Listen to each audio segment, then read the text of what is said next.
Yo, yo, yo, and away we go. And we're actually going to try and do something a little different here tonight. Hello, everybody. Welcome. Mike Direct Twitch stream. I got to fix the transition because I got a different logo here. But I also got another guest with me here. And yeah, it's that way. Andre C. Yeah. how, how are you doing here tonight, sir? I'm doing absolutely phenomenal, sir. I'm hoping everybody can hear me because running audio through like 16 different channels, and I'm watching Mike go on my screen. So, well, the audio levels seem to be okay here. So if anybody's popped into chat and wants to let us know, feel free here. Welcome to our AEW All In preview show, the London show. Got to remember, it's the London show, not the Chicago show. We'll have to deal with that next week if we can actually get a card in time. But yeah, it is going to be fun. But before we begin, I do need to let you guys know this show is sponsored by the Pint on Whyte, 8032 104th Street in Edmonton. Because Beercade doesn't run during the day, we're going to be moving over to the Pint here to watch All In here. So they're going to have all-day specials, all-day happy hour, merchandise giveaways, and it's going to be a fun time there. I know Andre's preoccupied, but I'll be there myself. It's weird, these shows out in England that are in the middle of the afternoon and, in the morning in some places. But I will say, being done a pay-per-view by hopefully 3 o'clock will be a good thing. oh, dude, because like we watch it at Beercade, all these pay-per-views together, and I regularly leave at 10:15, 10:20 by the time pay-per-view wraps up. You say goodbye to everybody, and you get out of there. So I'm not home because I drop off Andreas and sometimes Adam if he's there. And yeah, I don't get home till usually about between 11 and 11:30, and there's days I got to be at work at 6 a.m. So they makes for some tired nights like I did today, but it's just I look at it and I go, 3 o'clock in the afternoon.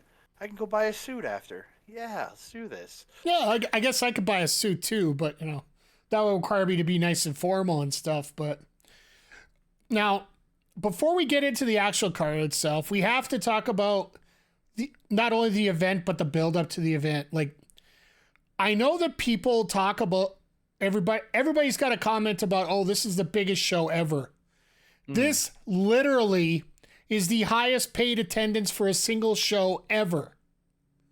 Yeah, it's insane. Like, it's the highest paid attendance. It's the highest tickets distributed, because I know it's like 75 or 76, something like that for the paid, and then they're well over 80,000 with tickets, like complete with comps and everything. So like, it's gonna be insane. Like I've seen FA Cup matches and stuff and other stuff coming out of Wembley, and I'm so excited to see what 80-some thousand screaming wrestling fans looks like in London, in just so excited. Oh yeah, absolutely. And you got a little taste of it.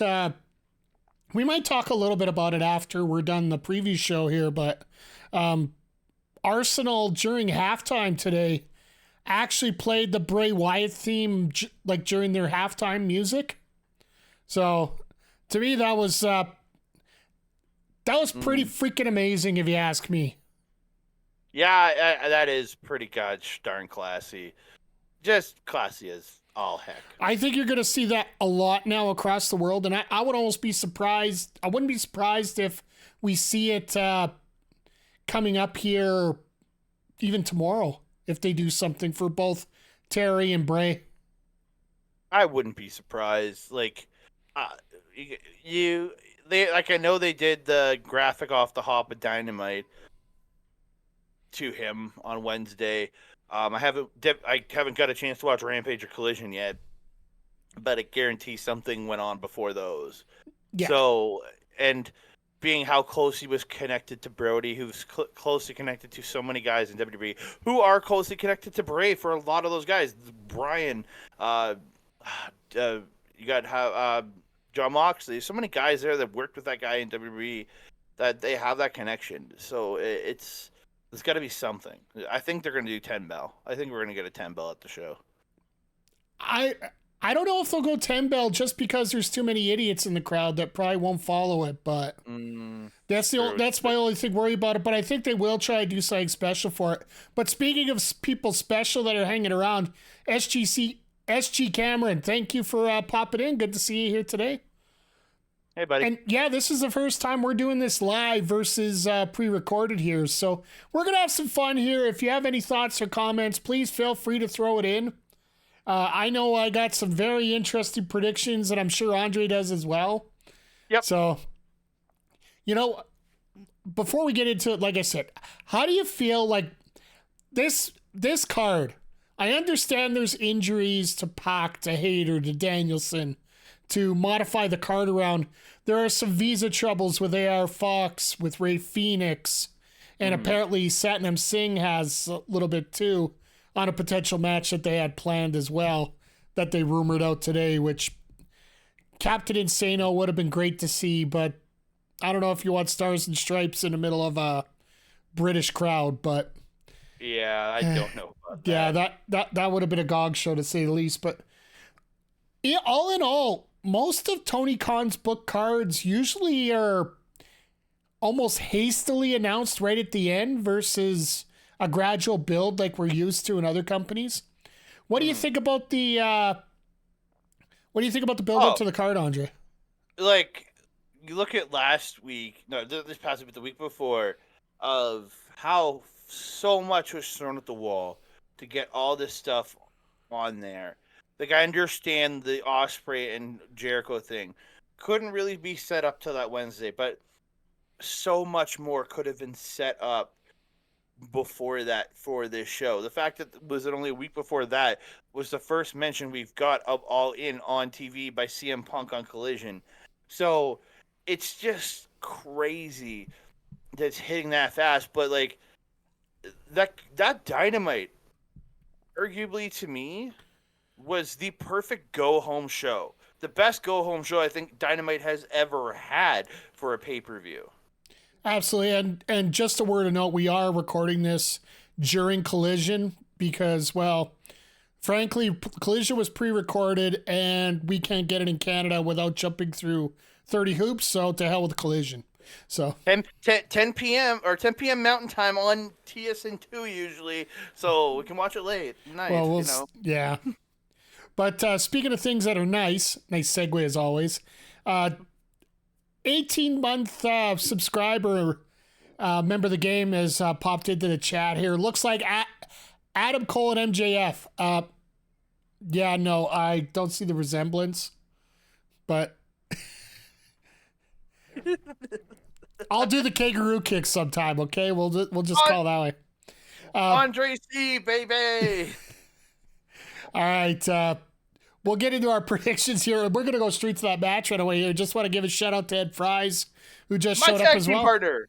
My other tag team partner. Yeah. We need more Marvel stuff to talk about right now, but you know what? We're hurting. Talking about a strange multiverse of actions, let's get to our first match here that we're going to talk about here. I am the king of segues tonight. Let's go. For the ROH Tag Team Championships, Aussie Open with Mark Davis and Kyle Fletcher, which I'm sure Andre is fully supporting by the scarf on the back, is taking on MJF and Adam Cole. Better than you, baby. Now, dude, there are so many levels to this match on a pre-show that it's going to be hard to...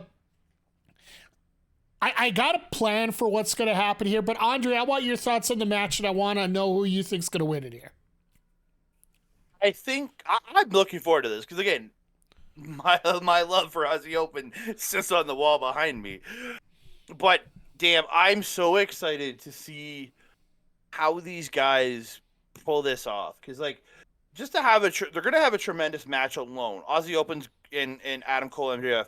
That's going to be a tremendous match. And it's going to be building up to that double clothesline and the kangaroo kick.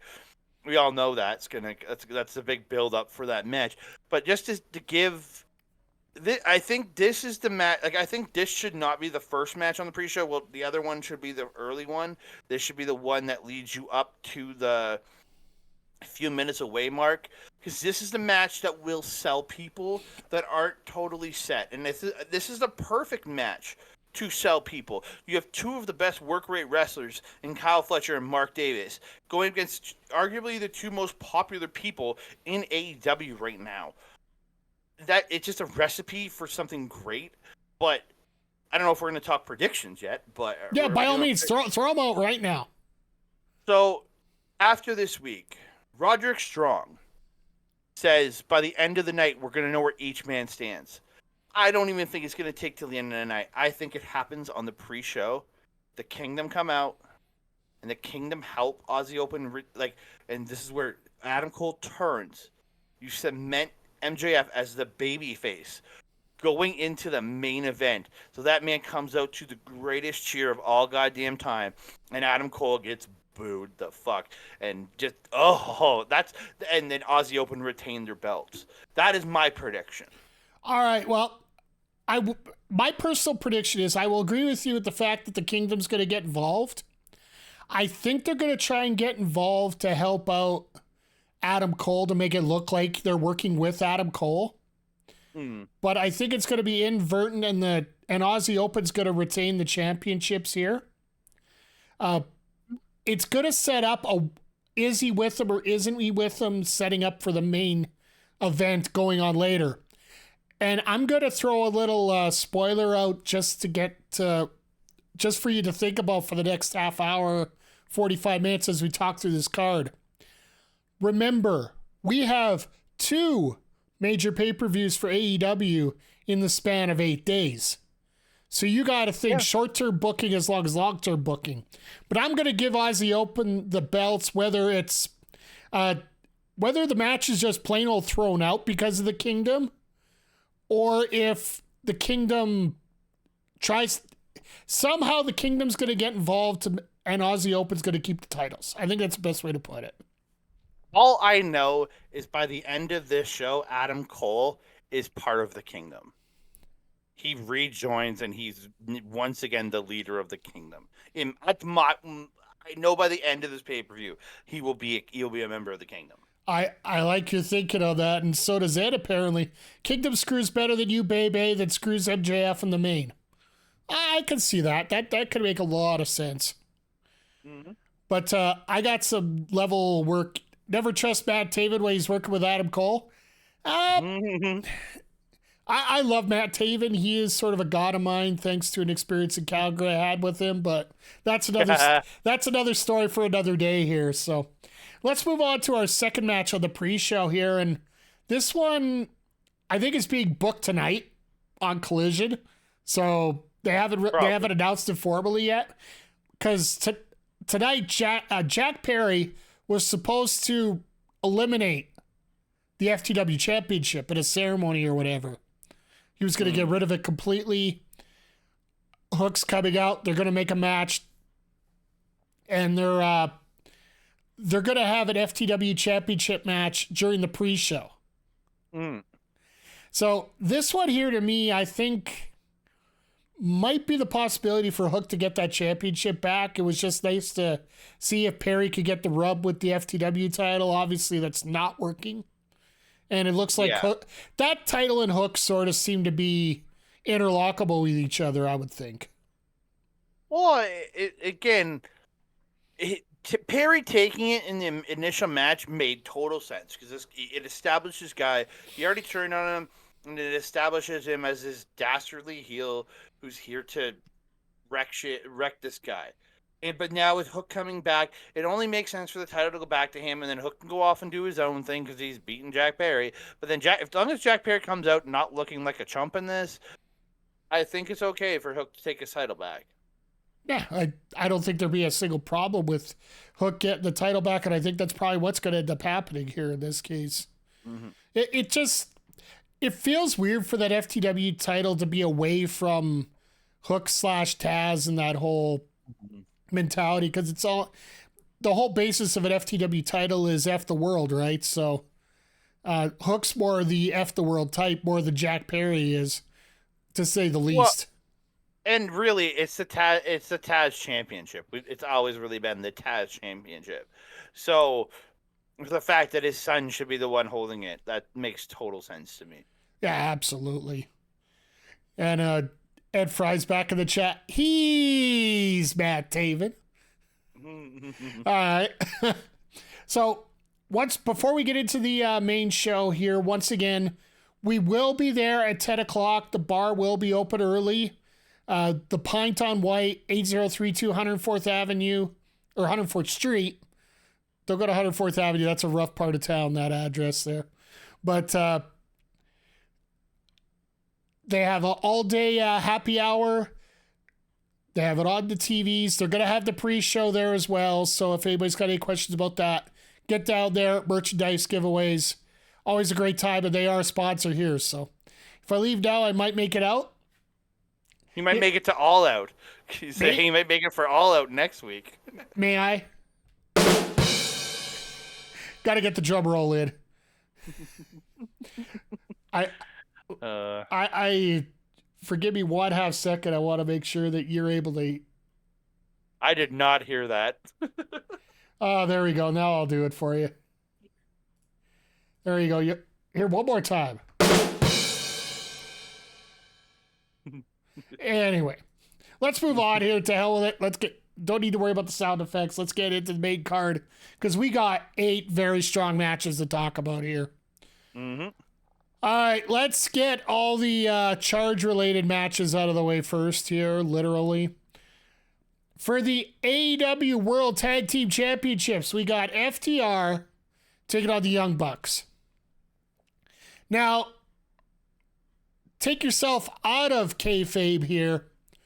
It's sort of obvious that the Young Bucks would be taking the championship if there's a chance that Cash Wheeler could end up in jail. Yeah, from a purely real world perspective, Tony Khan's stupid to not take the titles off of FTR at this point because this man might be getting sent to jail. Again, trials take a long time. Everybody is presumed innocent until proven guilty. The man has pleaded not guilty this charge. I'm not saying he did it, but again, when you have somebody facing criminal charges, maybe don't have them as your champion of the company, maybe like of the tag team part of your company. It's just bad business to keep the belt on him in case something does happen. Now, let's take that out of it because, Tony Khan likes to play once in a while. He likes to stay away from dealing with real world issues when it comes to stuff. No, Ed, they can't both lose. Yeah, Ed, we're making this clear. They both can't lose. It could be a double. Maybe Tony's scared to tell Cash that he's losing. Good point, Adam. Good point. Yeah, that would be more of a Bad News Brown kind of thing, Bad News Allen kind of thing, though. You try and explain to him that he's losing. But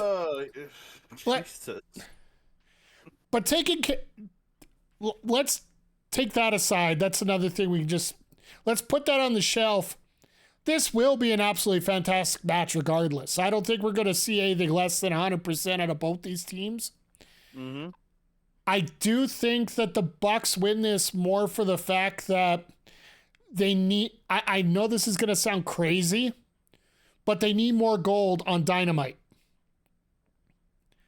Because right now, technically, FTR is a Collision team. Yeah. And you have the Trios titles with the House of Black on a Collision team as they're taking on another Collision team in the Acclaim now. Well, the Acclaimed are for every day of the week. Well, everybody's all over, but I would say the House of Black, they've actually requested that they work Saturdays, which is something that makes a ton of sense. Well, I think that's more of a personal life thing for Mr. Tommy End, being that his wife works Fridays, so if he works Saturdays... They work Friday to Sunday, so it works perfect. Yeah, so if he works Saturdays, they can hang out Monday through Thursday. Yeah, well, that's something we can talk about later on here with this, but I'm thinking more about this match here. Does all the signs point to a Young Bucks victory here, or is there a way that FTR keeps these championships right now? There's a way. I just again, it's hard not to put real life into this. It just you can't ignore real life. Real life exists no matter how much we want to live in kayfabe. The real world exists, and I just Tony's made some crazy decisions. Don't get me wrong, but the man understands people getting in trouble with the law. Again, he owns his father owns two sport franchises. It's Is this a situation where Daddy turns around and says there is no way that he's having these titles right now? No, it's not that. It's just it's a perspection thing. When you're again, if this is just Vince McMahon and his company, if there was still just WWE back in the '90s when it was privately owned, that's one thing. But when yes, this is a privately owned company, but owned by by a gentleman who's the son of the man who owns I can't remember the soccer team, but the Jacksonville Jaguars and then their soccer team. Fulham FC. Fulham FC. Like those are there's so many eyes on both those teams, and then they've got other businesses that they run. It's just, do you want to have that overhanging? I don't think they do. I want to see the titles on the Young Bucks. I like the Young Bucks. I am a Young Bucks fan. So, yeah, one of the few these days. But yeah. Adam chimes up in the chat here. I'm not saying Cash's situation is exactly the same as Jeff Hardy, but there's a reason the Hardys don't have the AEW title reign right now. Bad luck when one of your champs is standing in court. Absolutely. Yep.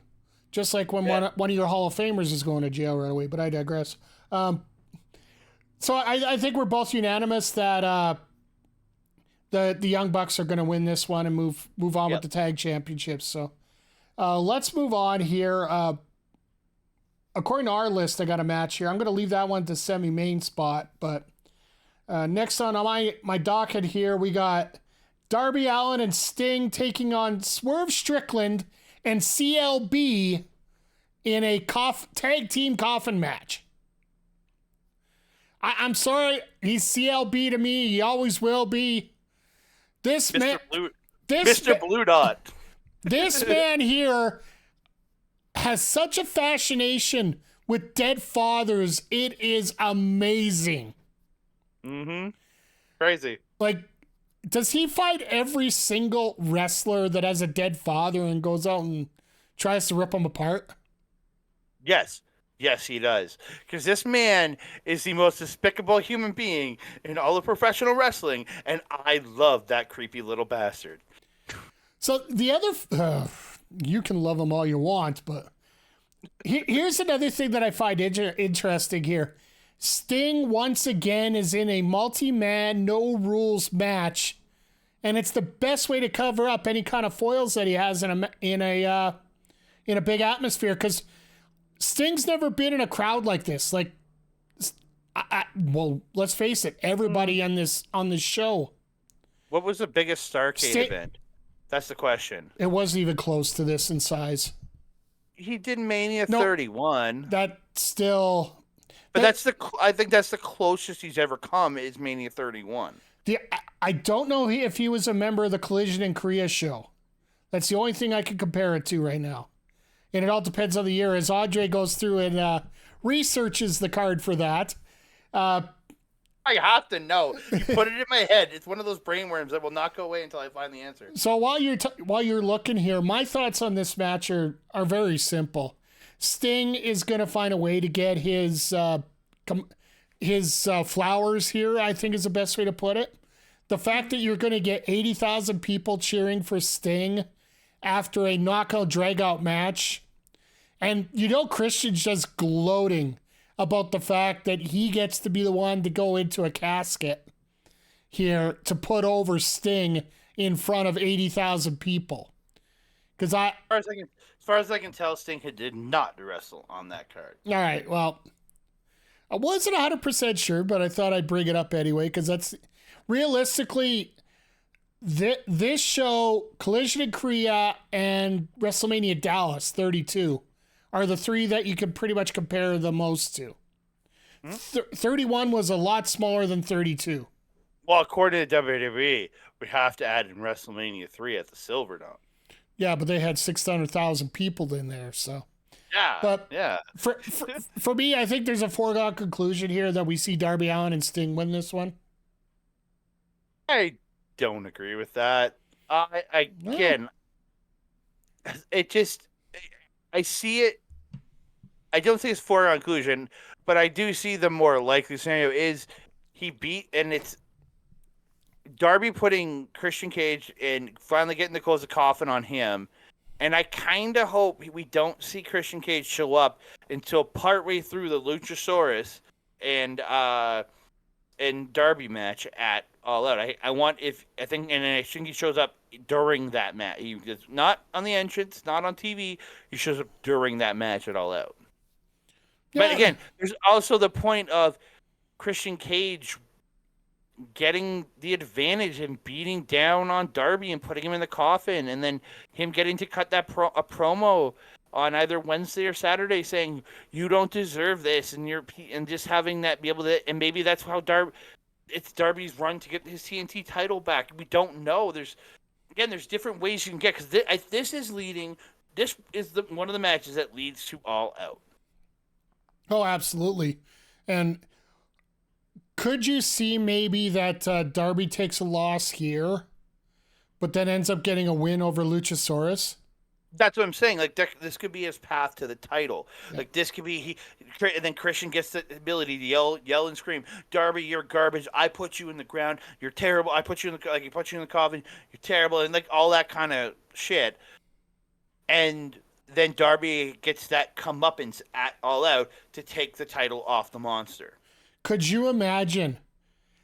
Darby gets put in the coffin here on Sunday, and then on Wednesday on Dynamite, or even next Sunday, he comes out with an Undertaker-like entrance that he's resurrected again. You know what kind of movie he would put together for that? Dude, just imagine what he could do on Wednesday or Saturday or whatever.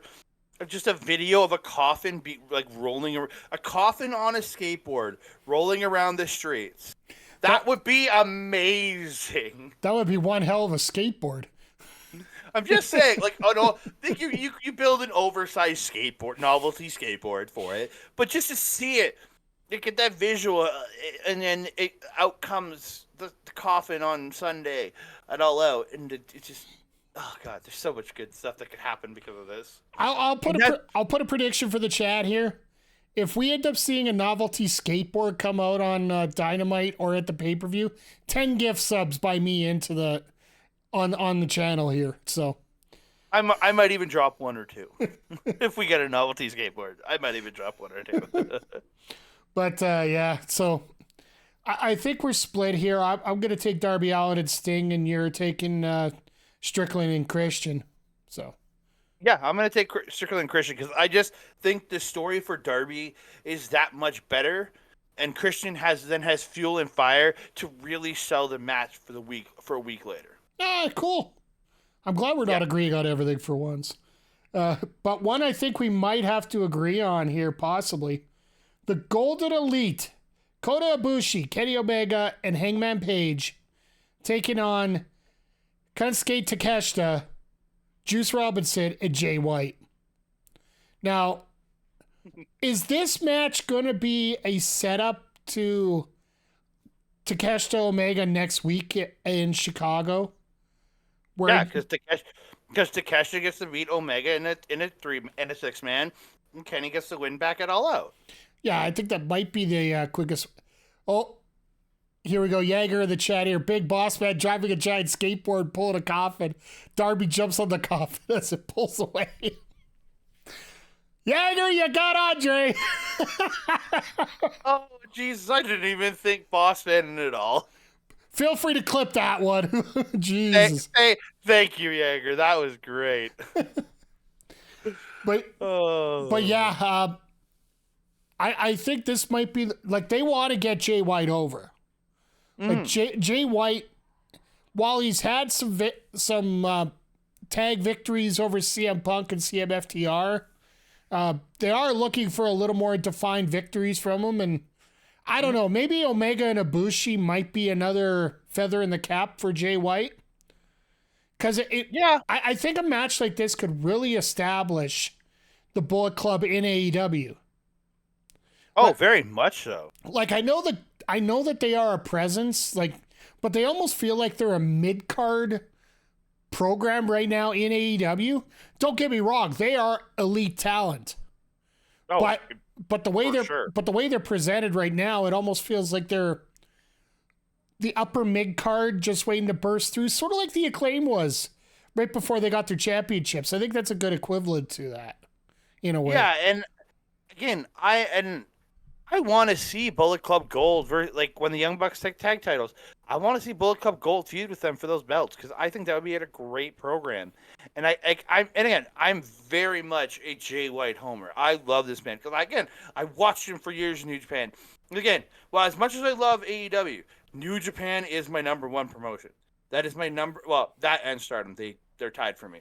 But I love me some Jay White. I don't. And again, Konosuke Takeshita is the story of this match, but I want them to make like Bullet Club Gold look really good in this. I really do. Yeah, while I feel the story is Takeshita Omega, I think the story of the match is going to be Bullet Club Gold getting the victory here in the end. Mm-hmm. And I think that Takeshita and Omega are going to take each other out as we go along. And this might be the place where Hangman takes the pin. Maybe, and then because again, even if Bullet Club Gold, one of the Juice or Jay pins Hangman or Coda, you can still have Don Callis that's in the smarmiest douchebag in the world. He will regardless, but he actually has some backup for it. But then he can say, and then he can be like, Takeshita's better than you, Omega. They beat you on Sunday. And then Omega can respond with, well, he didn't pin me. It's like, doesn't matter, you lost. And like, again, it fuels everything. There's a lot of things coming from this that fuels the fire for All Out. The best way I think they could pull this out is Omega's got the pin on one of the probably Juice, because if anybody takes the pin on Bullet Club Gold, it's usually Juice. Yeah. So or a gun. Well, there's no gun in here, so that's why I say that. Yeah. But then Takeshita does some illegal thing, like takes out the referee or something to get rid of the fall. Not just break up the cover, but do something shenanigan wise, and then Bullet Club Gold take apart one of the other guys, and hell, even have a Takeshita pin Omega and really set off that heat bomb there. That'd be great. I think that would be the best. But I think in this, Takeshita gets his win, but Bullet Club Gold needs to pin Hangman Page to make themselves look that much better, in my personal opinion. Could you imagine Jay White pinning Coda? You want to make a man in a night? I know that Jay White's a made man, but he's really going to be made here at this point. But yeah, but just imagine Juice pinning Hangman. That's so, in my opinion, that's crazy impactful. In my personal opinion, especially for Juice getting to pin a former AEW World Champion. Yeah. Well, let's just put it this way: we all expect the Bullet Club Gold team to beat the Gold Elite. I think that's pretty much unanimous on that one. Again, I don't always like agreeing on shit, but it's again, having pay-per-views 2 weeks apart, even if they were a week apart, even if they were 2 or 3 weeks apart, it's still a setup. If this storyline wasn't this important, then I would say maybe there's a toss-up either way, but this storyline is way too important to not have on that next pay-per-view. Oh, very, very, very much so. But speaking of important storylines there is a way that some of these storylines have been completely out of the blue here. Talk about random people coming in. Santana and Ortiz joining up with the Blackpool Combat Club, taking on Eddie Kingston, the Best Friends, and Penta. Now we know that Ray Phoenix, like I'm really disappointed Ray Phoenix couldn't make it, but I totally understand why. He's trying to become an American citizen, and you can't leave the country for X amount of time if you want to get your citizenship. So, so you know what? Be it as it may, we're gonna see Phoenix in Chicago, and he's gonna probably put in double the effort because he feels double as bad about not being at this card. Yeah, and like I'm just trying to figure out who the hell was the sixth man for the BCC dippity team. I'll tell you right now, it's probably Chris Hero.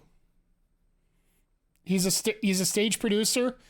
He's well known in Europe. He's a former tag partner of Claudio, and Eddie Kingston can't stand him. And he's one of Brian's boys too. Yeah. And you want to talk about somebody who would appreciate the Blackpool Combat Club? Chris Hero totally could be that guy. Why wasn't it Hero and Santana? Fuck Ortiz. It should have been Hero and Santana. Because they're trying to get that tag team back together because they're trying to establish more tag teams. But dude, from all real world rumors, those two are not on good terms. Well, be it as it may, it looks like we got that situation where they're going to be, they might possibly be working together just because, well, the other thing you can tell about that is the fact that Ortiz did not get an entrance video and Santana did. Yeah, that is true. But again, it's not like, oh yes, Ortiz hasn't been on since April, but it's not like it's a return because he just kind of disappeared for a while. Santana, this is a return from over a year ago. Like, there's a reason he got his graphic. Now, if we get BCC and they lose, and Santana kicks Ortiz in the face afterwards, he's pissed off at him, and they go the separate ways, I am very okay with that too. But here's the question: who wins this? That's the hard part, man. Because well, the other thing is it's Stadium Stampede. Like, the only thing more chaotic than what this match will be is trying to load up a game of Stadium Stampede and AEW Fight Forever. I haven't even tried yet. Oh, I tried it a couple times. It's an indie version of Rumbleverse. Oh, really? That's basically what it is. It's like Okay. it's got the Fortnite shrinking of the arena, but the difference is you don't get the final kill if there's too many people. It's just the screen, the circle just eliminates. And everybody just starts losing health, and anybody that's got health packs at the end, they use them at the right time, they'll be able to last. It's, I'll be honest, I'll probably throw it on a couple streams eventually, but it's not something I'm running over to play right now. So I'm just gonna make anyway, this back to the match. Eddie Kingston gets the pin. I have been critical of this man on talking to you and talking on OLE. I've been critical of this man multiple times, but I have very, very, very much come around on Mr. Eddie Kingston. I just watched him wrestle seven matches in the G1. I have never thought I would come around on this man. But goddamn, if he can keep up the quality that he was doing in New Japan over here, I'm a fan. And I just want to see Eddie Kingston win this match and pin Claudio Castagnoli. My God, could you imagine if that happening? Like, for me, I'm going with the BCC just for the fact that they actually, there's going to be some kind of dissension somewhere in there with the best friends and Penta, Eddie. It's all, even though Penta's Eddie's best friend, as we've heard in many promos, and Chuck and Trent are a good team as well. And Cassidy's there. Yeah, Cassidy's there too, but I think this ultimately sets up that Moxley ends up pinning Cassidy or tapping him out, leading to an international title match at the pay-per-view next week. That would be great. Again, I got personal biases in this because of my newfound love for Eddie Kingston, but goddamn, that's a great prediction. Hey, I'm good at these once in a while, so. But no, I'm glad that we have different ideas about it. And the fact that things aren't settled completely, it's always a great thing. And Jaeger asked a question in the chat here. What's Danielson's status? He's probably another month away at least before he could do anything. Like, he literally broke his arm. Well, they're saying there's a 50-50 shot he makes Grand Slam at the end of September, but there is still a 50% shot he doesn't come back till mid-October, late October. Yeah, so there's definitely no chance he's going to show up at Wembley. I think doesn't mean he doesn't show up and we get a shot of him somewhere. It just depends if he wants to travel to it, which being who Brian is, and he's a coach and he's been getting involved with creative and all that other stuff, I could see him being there, and maybe we get a shot of him like smacking somebody with a kendo stick or something. I don't know. Maybe, but I think for insurance reasons, I highly doubt they'd even bring him out, to be honest. Like, my biggest disappointment is that we're not getting Nigel McGuinness versus Bryan Danielson on the show. I don't know if we'd ever would have got it, but that's what I wanted so goddamn much to give McGuinness his final match. Well, the original rumor for this was supposed to be Danielson Omega for the main event. That would have been pretty sweet. That's why the Omega match looks a little weird, and it makes sense in many ways. They build it up properly because they had time, but eventually they were supposed to have that rematch from Grand Slam that never finished.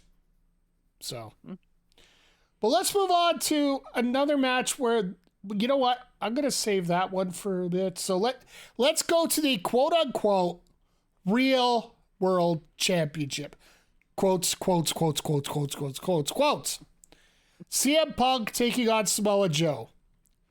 Now, I would actually think that Joe would have a chance in this if it was non-title. Yeah. But the fact that the title's there and they still have to play off the MJF versus CM Punk feud somewhere on this probably. I know we'll talk about that main event later, but gear. But that whole CM Punk has to finish his story with that. I know that's the term that's being used these days. I don't see that title moving out of CM Punk's hands unless they want to do the rematch in Chicago the week after. It's very possible, but don't get me wrong, I just want to see Joe stake the vampire and just get rid of him personally. I get nothing against CM Punk. I was happy with him gone. I really was. I'm tired. I was a CM Punk fan. I know Adam's a CM Punk fan. Adam in the chat's a CM Punk fan, but I'm tired. I'm tired of it. He's working with children, and he doesn't want to, obviously. So go the fuck away. My personal belief is, you can deal with a certain amount of drama when you have a top-level talent. And let's face it, CM Punk is a top-level talent. However, he was there to be one of that big mainstream name that gets over with the crowd and gets people that are not necessarily AEW fans, those that used to be WWE fans. They were the ones that were brought over because of CM Punk, but it's getting to the point right now where AEW is starting to get to that mainstream level. And I think Sunday afternoon, Sunday morning, Sunday night, wherever you are, the All In show is going to be a very big defining factor as to why this promotion is as big as it is right now. It's a credible number 2 that isn't going away.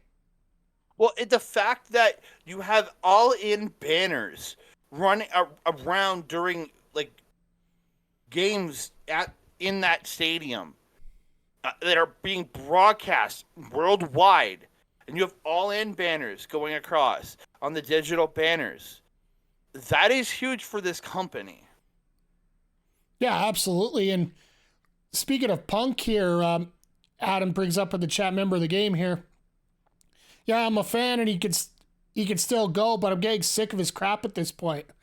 If we could just keep it to in the ring, here's one thing I will guarantee: CM Punk is not part of the post-show press conference.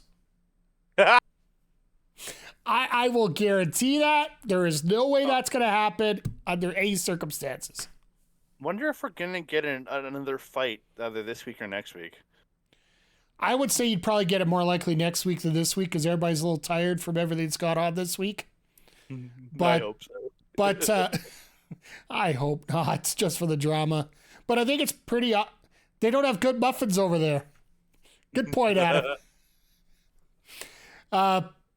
Just like The Simpsons, no good muffins. Yeah. They draw them horribly. You know, they use bran instead of chocolate and all that stuff. So I think we're both united in the fact that as much as we don't want to see it, Punk's going to win this one. Yep. Yeah. I think it's simple. I think it's pretty straight up and simple, as well. It's something that's going to... Sorry? Even if he's hurt, he's still winning the title. He's still keeping his belt. They're going to find some stupid way for him to keep the title even if he does get injured. They'll hold up the title or whatever. Hopefully they have multiple planes for the ride back to avoid any plane rides from hell. Nice, Jagger. Nice.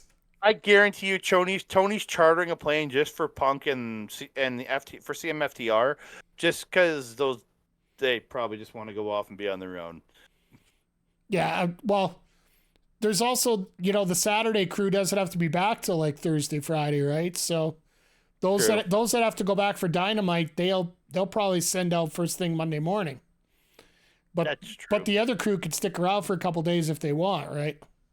Like Tommy M might take a hop a plane on Sunday night to go to Amsterdam or where the fuck he's from, Netherlands, Amsterdam, yeah. Yeah, he might go there for a couple days before coming back to the States. Again, there's all those little things, right?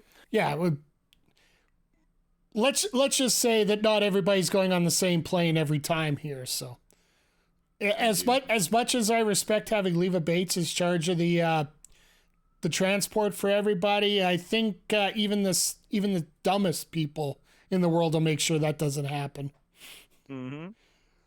But speaking of the Netherlands and whatnot, let's get to our Trios Championship match because I know a lot of people are excited for this one because we've had it.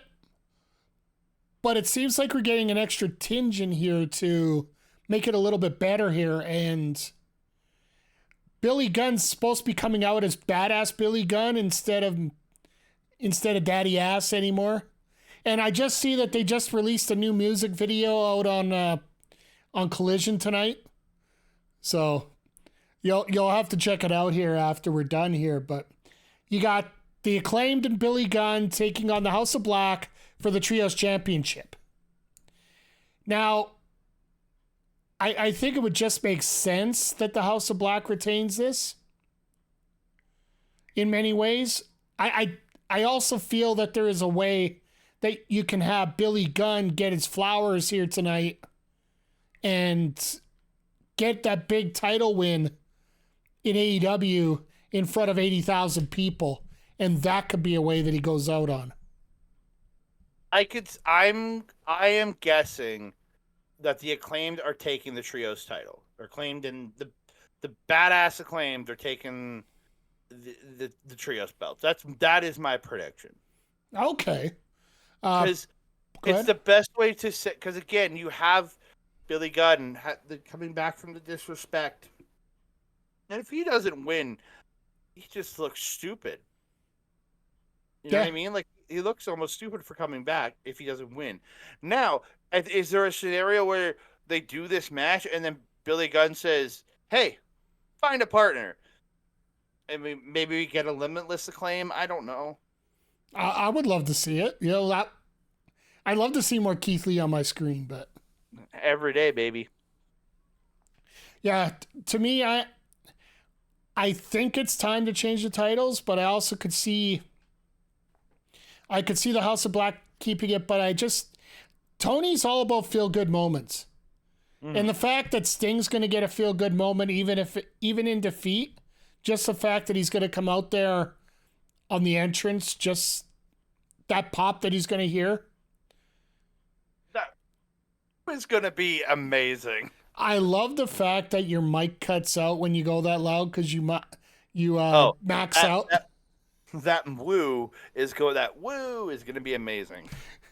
It's just amazing watching the graphic. You're trying to scream and nothing's coming out, but Yeah. but Badass Billy Gunn getting it for all the work that he's done in AEW, and he had no intentions of getting back in the ring when he came to AEW. But now how this has worked out so well and he's put the miles in to get him that championship there that they always wanted. That very well could be the story that Tony Khan likes to write. Now the real question is, does Billy Gunn have a third son to take his place? I'll let you look that up. I'm fairly sure it's only Colton and Austin, but I'm literally gonna look it up because I'm crazy. Yeah, but once again, folks, this card is looking spectacular. And if any of you are in the Edmonton area tomorrow, join me at the Pint on Whyte, 8032 104th Street, here on the south side. Oh. And I didn't mean the no to that. Go there, please. I was like, nope, we doesn't have other kids as far as I can tell. All right, fair enough. Happy hour specials all day, merchandise giveaways, and a hell of a fun time. And I might even be debuting a certain shirt that I got in the mail this week. Something about a SWO somewhere in there. But you'll have to come down and see it to take a look here. So. But anyway, you want to talk about feel good? Oh, sorry. Go ahead, Andre. Well, Yeager's saying, or Billy sticks around a little while longer, and the Acclaimed lose the trios title to Juice and the Guns. That would actually be a perfect way for Billy to go out, losing the title to his boys. But yeah, we'll see. Absolutely. Thank you for picking that up, Andre. I appreciate it. And thank you, Yeager, for the comment. That we're little storybookers here all across. Wait till we get to the main event. I got a doozy for you. But again, the one thing, if you're listening to us and you're like getting invested in what we're saying, please don't go into it expecting what we're saying. This is what we want. I'm going into the show expecting not to get what I want because I don't want to be disappointed. I want what I want. No. So I'm just telling you. No. You go in expecting everything I say here to happen because that's what should happen. And then when you're not happy about it, get on the internet and blame Mike the Ref. And throw about 30 tweets out about how bad it was. Bad Mike the Ref blundered his picks. Oh, great. I can see this being clipped here soon. But anyway, let's move on to our next match here. We got 3 to go in the tank here. The hometown boy, and Andre loves his scarf, Will Ospreay, with Don Callis, taking on... Oh, there you go. My Birds of Prey shirt, Robbie Eagles and Will Ospreay, baby. Nice. Taking on Chris Jericho. Now, here's the only thing that's confused me about the buildup of this match. I know that they've done a hell of a story. They run the story about it. They've gotten everybody in North America hooked on this. But Jericho's supposed to be the babyface here. Oh, God. There is no way in hell he's going to be the babyface going into this match. There's no way. And I guarantee you, Jericho knows where he's going. He is going to come out. And when he knows Ospreay's going to come out to a getting heroes welcome, he knows it. He knows that. He's going to come out, and all he's going to do is to the crowd. Just going to say, fuck you. And he's going to work heel. He has to. But here's the problem. Like, I know Wiki says this, but the smartest thing that Ospreay could do for this match, not bring Don Callis out. Don Callis or not, the man is getting cheered. Yeah, well, I absolutely understand that. It's just everybody's going to be so damn confused on what to do. Unless Callis gets his own entrance to introduce Ospreay. Oh, God, Mel's gonna shit a brick tomorrow. Like you go from the brown jug sound of Callis's entrance to Ospreay's music, which he's actually turned to the production staff and said, "Smarten up this time and give me the right stuff." Yeah, give him his right guy. Because again, he was going with the United Empire music for a long while, but he's gone back to the elevated music. Oh, I can't, I like again. He is my number two all time favorite wrestler after local wrestler here in town, Michael Richard Blaze. I think Will Ospreay he's my number one favorite going not within my local indie scene. This guy is absolutely tremendous. When he cut that promo, I learned some things. I didn't know he was married, and I'm a big fan of this man. But again, he keeps his personal life private, which I respect. I don't need to know your personal life, but I learned some stuff about the guy. I've heard this man cut promos in New Japan everywhere and Rev Pro. I have never heard that level of passion out of that man. He hit a home motherfucking run to solidify whoever, whether it's Tony Khan, whether it's whoever the guy is running into New Japan right now, or if it's Triple H, whoever tries to go and sign him, he has that promo solidified that he can go into any company and talk his way through it and have not an issue. That he can be a number one guy for them. And again, his wrestling has already proved that. But I cannot wait for that. Because that crowd is going to fucking go nuts. I am like I was always like pumped to see Ospreay, but after that promo, and then Jericho right after, that was the best Jericho promo, and I don't know how long. Like he killed it. Callis killed it early when his promo. That was just pure perfection of promos in that situation. And it was the perfect way to take a match that was kind of cold, don't get me wrong, and heat it up and make it one of the matches that you want to now see what the hell is going to happen here. Absolutely. And my prediction right now, I think you have to give Ospreay the win because it's Ospreay wins or we riot kind of thing. And it is in England, so they actually could riot. But bunch of soccer fans. Yep. The hooligans will go nuts. Jericho will give him a hell of a match. And speaking about the promo, I think this might be one of the first times in a very long while that Jericho is actually having to put his mic skills up against somebody who is near him in ability when it comes to being on the stick. Because let's face it, the last few people that he's had, like Ricky Starks isn't bad, but he's no Chris Jericho. No. You got that whole thing with Daniel Garcia and running through even the Blackpool Combat Club. They didn't have a whole lot when it came to it. And, we'll give it to the Adam Cole Chris Jericho match sucked, but their promos leading up to it were absolutely tremendous. So I will give them that. Yeah, so outside of that, all these other promos have been absolutely... Jericho hasn't put much work into getting him up to another level. This one, he had to step up and move it up a little. And he did. And then that automatic heat magnet Callis is around there, which I swear to God, I was there in Edmonton. You were there in Edmonton. I have never heard a crowd boo that loud for that long. Like the entire segment that Callis was the entire time Callis was out there, we didn't stop booing. And nobody heard what he said live.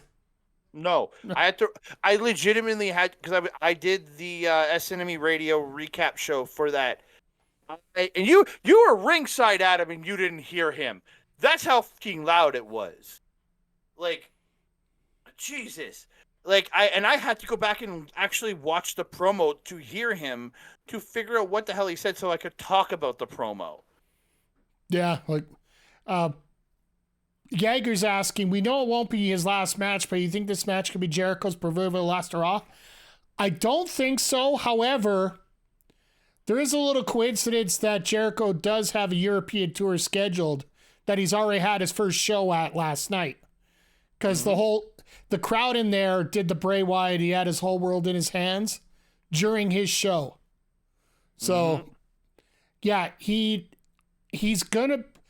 I think he's going to lose. I think he's going to take some time off. The whole he's basically, everybody's going to think that Ospreay killed Jericho, and when Jericho comes back, he's going to be a hero.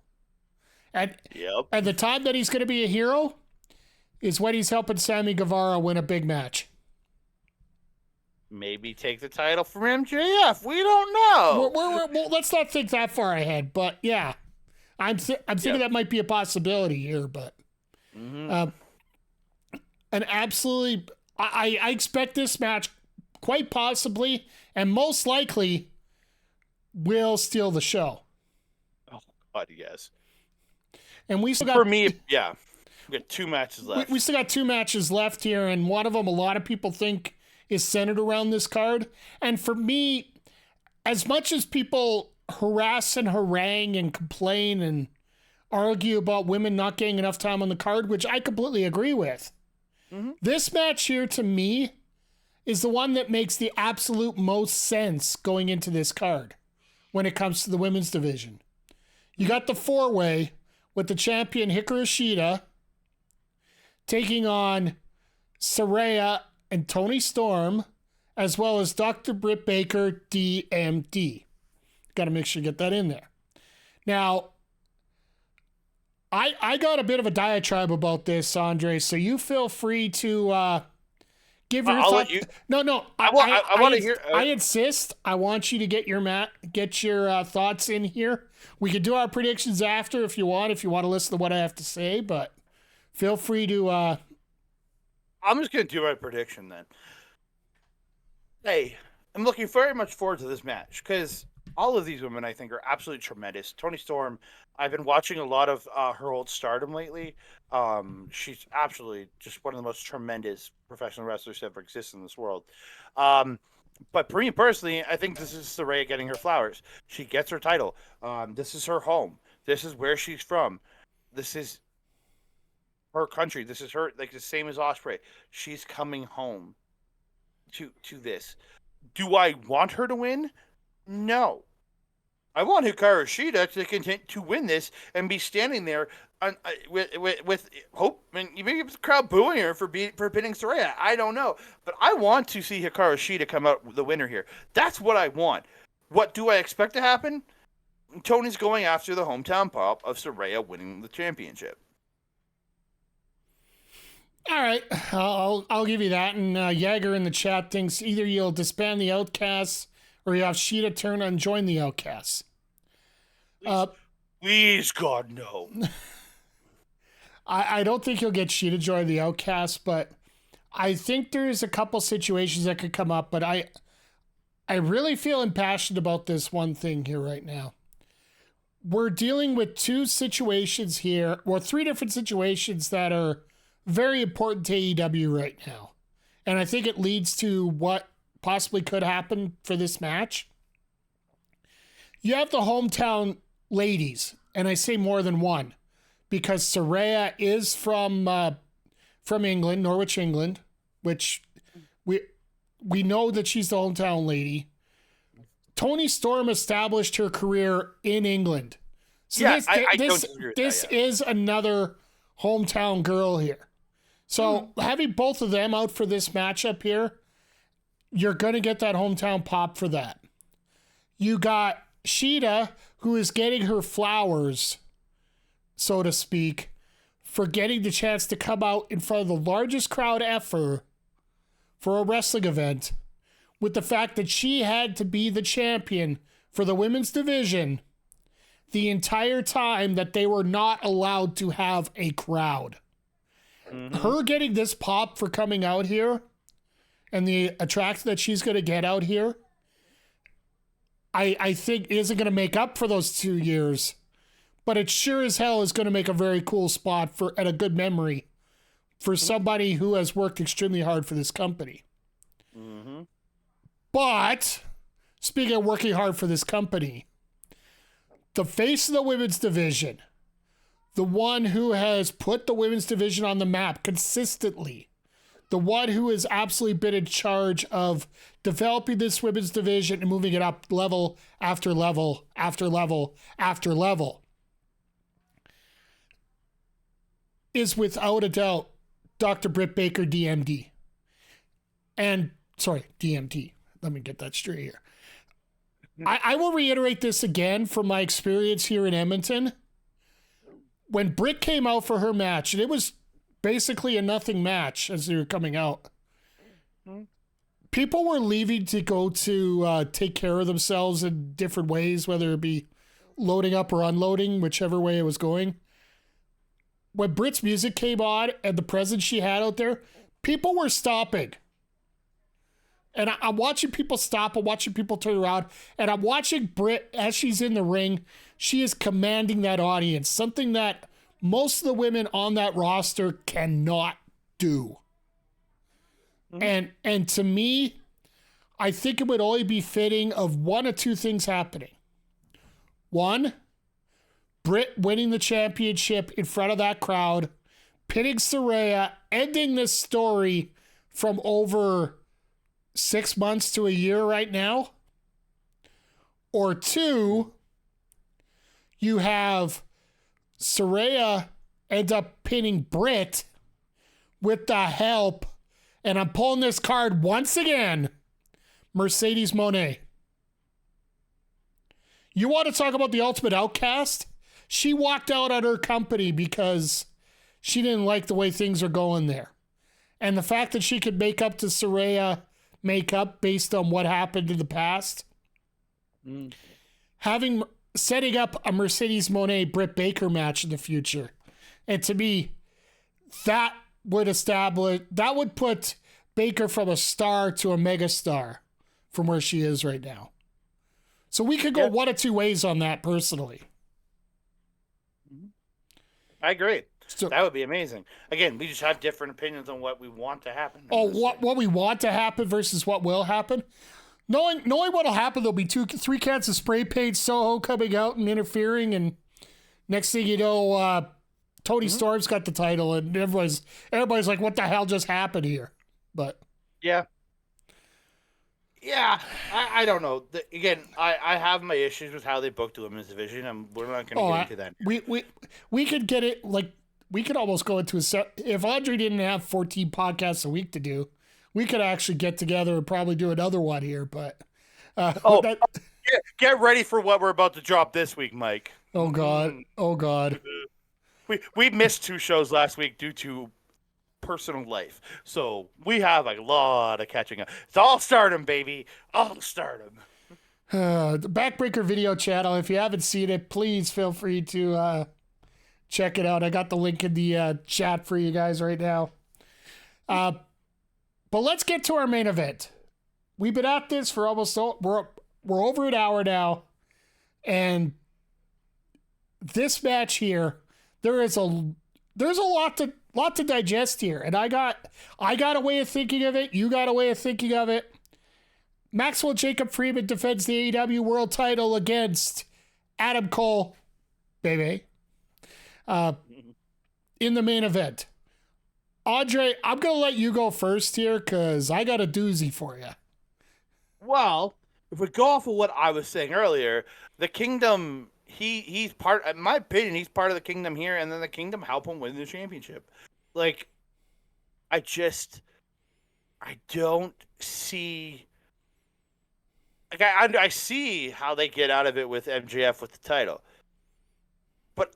I don't want that. I want Adam Cole to stand there and get that final shot of him standing there with Taven, with Bennett, and with Strong, the Reformed Kingdom with their king on top, with the true, real world title that he's holding over his head.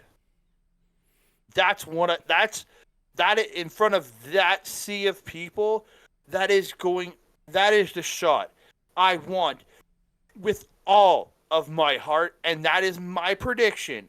I don't care if it's the logical one. I don't care.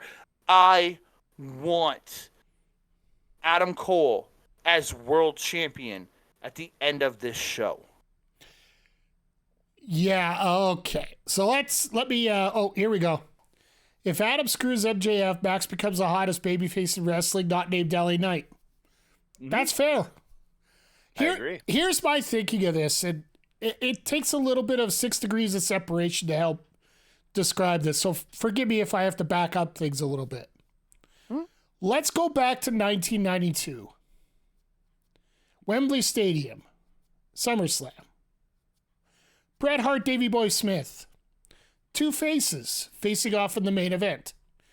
Which, it actually wasn't the main event. The actual main event was a match nobody cares about.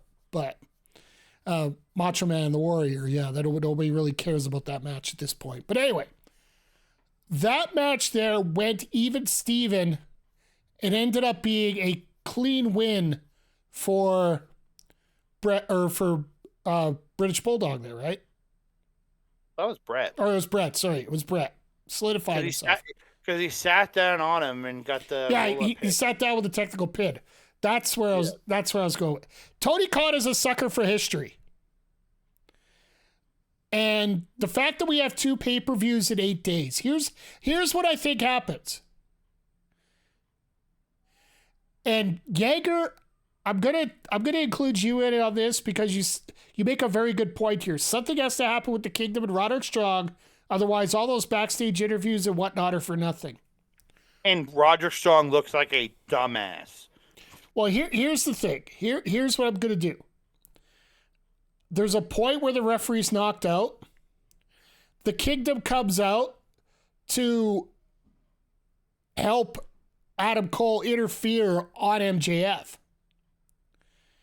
Like gives him the title or something to hit MJF with. Oh no, British Bulldog beat Bret Hart on that show. I do apologize. Okay, no, it was for the Intercontinental Championship, so that made sense there. But yeah, Adam Cole looks at the belt, looks at MJF, looks at the belt, looks at MJF. For this night, he values his friendship more than he values the title. Gets rid of the belt. MJF, however, has the Dynamite Diamond ring in his hand. Whammo. Kick out at 2 still. Adam Cole still kicks out. MJF goes nuts.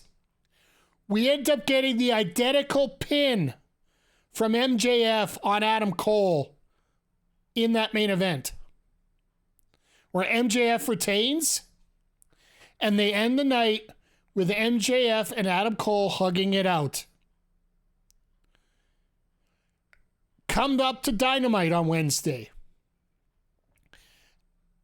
Adam Cole turns around and says, "You used the ring on me. I deserve another chance to have a fair fight with you." MJF agrees because he's his best friend, so they get to fight it next Sunday at All Out. That is where you get your heel turn for Adam Cole there. I think you do it there because if you do it here, you have the rematch, but it's almost a foregone conclusion that Adam Cole's going to retain here. If you get Adam Cole to win it in Wembley, they're not going to give him a 1-week title reign. Especially when he has the Kingdom as backup. Yeah. I'd almost say carry it through, have that turn it all out in Chicago, and then everybody in Chicago cheers MJF where nobody ever thought that would ever happen. And Adam Cole gets booed out of the building. CM Punk comes out at the end of the night with the real world title. They have their face off. And now you got Adam Cole and CM Punk set up for Grand Slam. Oh, you think Grand Slam? You can either go they want to treat Grand Slam like a pay-per-view, then that's how you do it. But which night of Grand Slam? Because we're getting a triple Grand Slam that night. Or that week. Semantics, we could deal with that which way or the other. I would almost consider it being Dynamite, but knowing Punk, it'll be on Collision. But you could stretch it out to Full Gear, which I wouldn't mind either. But at the same time, do you not want to ride that wave? And then you have the Kingdom interfere with Punk. That would help Punk become a little bit more of a baby face if he gets smucked up by the Kingdom. Very possible. And you turn the Kingdom into a bunch of badasses. Yeah. All right. I'm just excited to see how this ends. You know what? I'm just happy. Like I said, the fact that we have different ideas of what we could do here, I think would be absolutely spectacular if either one of us are right or both of us are completely wrong all over the place. Because I think it's going to be an entertaining card regardless. Yeah. Collision is in trouble. Collision is in trouble when U.S. college football starts. Absolutely. Oh, very much so. That's why I don't. That's why I think Dynamite is going to be the A show going forward. Oh, yeah. It already is, but at the same time. Well, let's see how Punk works, how he acts. Does he talk the talk when he has to walk the walk in London and in Chicago? When he has to share a building with the Elite, with Christopher Daniels, with all the people that he despises? How does he walk? Can he walk the walk as he's talking the talk and saying, "Oh, I'm not bitter. I'm not." Blah, blah. Is he? We don't know. So we'll see. I think it's wild that it is a foregone conclusion that MJF turns on Cole when that's all that Max has done for years. That's the thing, Adam, and you're exactly right. The fact that we can't decide who's going to turn on who for sure is a testament to both Adam Cole and MJF, especially Adam Cole, because Adam Cole is famous for turning on people that aren't his friends, and MJF stabs everybody. The Kingdom. Fuck, he's turned on a lot of people. Yeah, you don't think about it because he's always been such a great guy, but yeah, he's a dick. I couldn't have said it better myself. So excited to get a resolution between MJF and Punk. Hopefully it happens before he gets hurt and leaves again. Also want to see MJF and Wardlow again someday. They'd have to really build Wardlow up to get him back into that position. And right now I think he's in Jade Cargill territory. Just not much to... Can't really talk a whole lot about stuff. Just thought she retired. She says she's around. She just taking some time off right now. I heard a rumor she retired, but maybe that was just a rumor. Exactly. That's the thing. We don't really know. Nope. So and I think that's one of the more obvious things, and one of the biggest problems we have right now is the fact nobody knows what's going on. And if she does retire, she can team up with Macy Estrella and work in a cafe. A.k.a. Lacey Evans. Yeah, I know exactly what you're talking about. Oh, good. But you know what? One thing we can say about this. This is going to be a great... Well, hell, we got 4 pay-per-views in 8 days. Oh, and I'm going to go... And after this, I'm going to go watch the Rev Pro show from this afternoon that happened in UK tonight that has Ospreay and Shingo and Jericho showing up and all this other craziness. Jericho showed up at the Rev Pro show to attack Will Ospreay today. You want to sell some extra tickets to top it off? That's the way you do it. Mm-hmm. But we got both of those shows. We got Payback on Saturday. We got Resurgence for Impact coming up tomorrow night. Sunday night, yep. And then you just got a regular slate of TV, which, you know what? Wrestling sometimes is the solution to all your problems. And after the week that wrestling fans have had, we need a lot of resoluting for our problems here. I really do. Yeah. You know what? Sometimes it's just best to keep plugging forward, right? Mm-hmm. One day when everything calms down, we're going to have to sit back and talk about some of these wrestlers here that have come out and that. So, you very much so. Yeah. But anyway, when I'm not busy with my 14 different podcasts a week. Yeah, I think this is time where I think we're going to wrap this up here, but Andre, plug away. You can find me at youtube.com/@Andre Melba Wrestling Talk, where I and my tag team partner Melba, we talk New Japan, we talk Stardom, and we talk the local independent Alberta wrestling scene. We have multiple shows coming out a week. There is no New Japan for this week. It won't be for about a week and a half because there's no New Japan happening right now. Because we just covered the Multiverse United show. We just covered the All-Star Junior Festival USA. We have lots of Stardom coverage coming up over the next couple weeks, so please come and check us out at youtube.com/@Andre and Melba Wrestling Talk. You can find me on Twitter, on the X, on other stuff, and Mastodon, and something else, at That Canada Guy. You can find me on Blue Sky, Threads, and Instagram at That Canada Dude. Yeah, and if you want to catch the simulcast repeats of the shows, they are available on our Backbreaker Video YouTube channel. And all the links that you need for Andre and Melball's channel, which they do amazing work, as well as Astra Pizarro, who does an amazing work covering ladies wrestling. You can check out, all the links are in the channel description for our wrestling YouTube page. Next time I'm going to be on is probably tomorrow night after AEW. We got free Twitch drops for MLB The Show as long as you play. So I guess that's what we'll be doing tomorrow night. And we'll talk a little all out with, or all in and all out with a little bit of baseball in the background. So I'll jump in the chat for that, baby. But speaking of jumping in, how do we put this same time next week, Andre? Yeah, I guess so. Jesus. I don't know. We got another one next week here with All Out from Chicago. So hopefully I'm available to do another preview next weekend because I'm off there. I start my vacation that day. This might be like a preview / post show because we got Payback next Saturday. And my God, we got too much going on. We might not have one next week. We'll see here. We'll figure things out. But just remember, this show has been sponsored by the Pint on Whyte, 8032 104th Street here in Edmonton. Join me. We're going to watch the show there.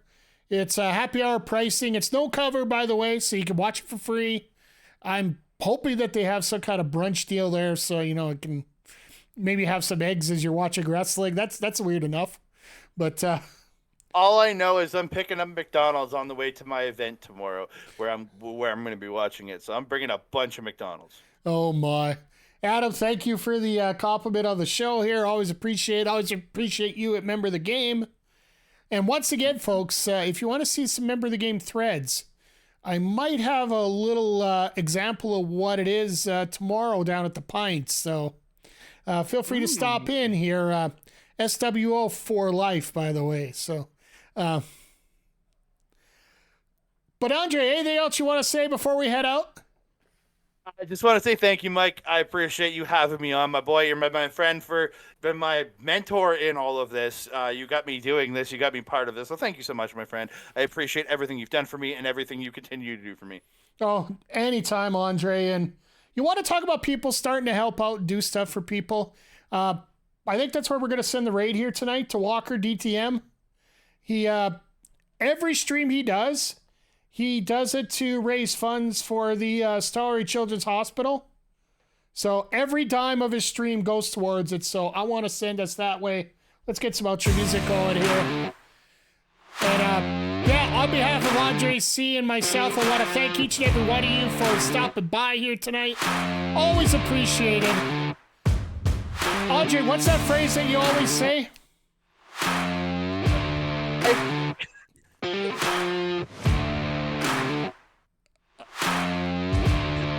Mel's the one that does the sign off. I think it was something about support independent wrestling wherever you are. I haven't said in the last long time, but support independent wrestling wherever you are, ladies and gentlemen, because it's the best wrestling in the world. And as I always say, be part of the solution, don't be part of the problem. And we'll see y'all here next time on the Mike Direct Twitch channel. Take care, everybody.